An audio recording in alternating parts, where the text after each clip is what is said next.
Hello, beautiful gems. I just wanted to pop on and talk about what happens after you leave the design center. So, you've signed your contract, you've paid your earnest money, you've gone to the design center, and you've made your selections. What happens next? The next step is going to be that the builder is going to compile all the information. They're going to take your plans, and they're going to send off for permits. They're going to draw your plans and do all that back office stuff that you don't see happening. So there's going to be a gap between that design center appointment and your next meeting, but it's not because no one's doing anything. They really are working to get all of that stuff together for you.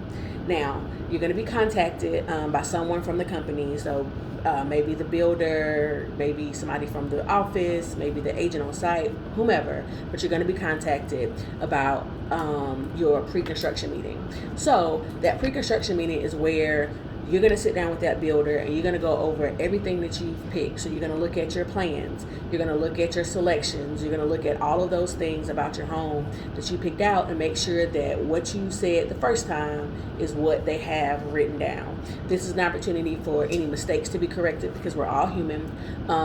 This is an opportunity for you to also walk your lot, and in most instances they're going to have your home boxed, and so basically what that means is that you'll be able to see on the lot that you chose where your house is going to fall. Now keep in mind that with that is your entire house. So just because the stake stops here, that's not the back corner of your house. If you have a deck, if you have a porch, if anything protrudes outside of the back of your house, all of that is included inside of that box.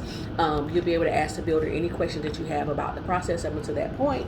You'll be able to get estimates about when things are going to be started. So when are they going to start with foundation or whatever, and just whatever next steps, questions that you may have.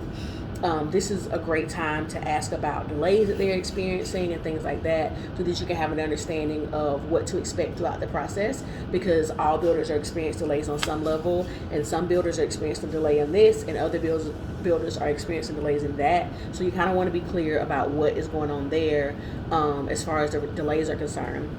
At this time, you also want to have a conversation with your builder about what communication is going to look like throughout the process. So do you send weekly emails, bi-weekly emails? Do you make phone calls? Is there communication at all? Who can I expect that from? What do I do if I have questions? These are things that you want to talk about at that pre-construction meeting. So it's a fun meeting. It's a lot of information. It typically lasts about an hour.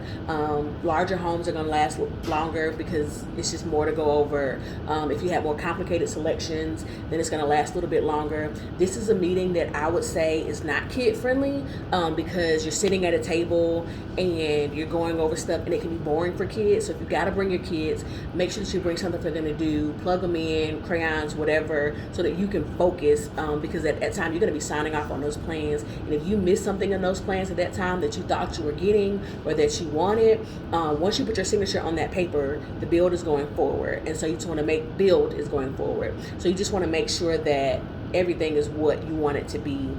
So this particular meeting is not kid friendly, and you do want to make sure that you are alert and that you understand what's happening and you understand what they're going over with you, and that what you see on that paper is what you want. So if you added a fireplace or you added outlets or whatever, it needs to be on those plans because that's how your home is going to be built.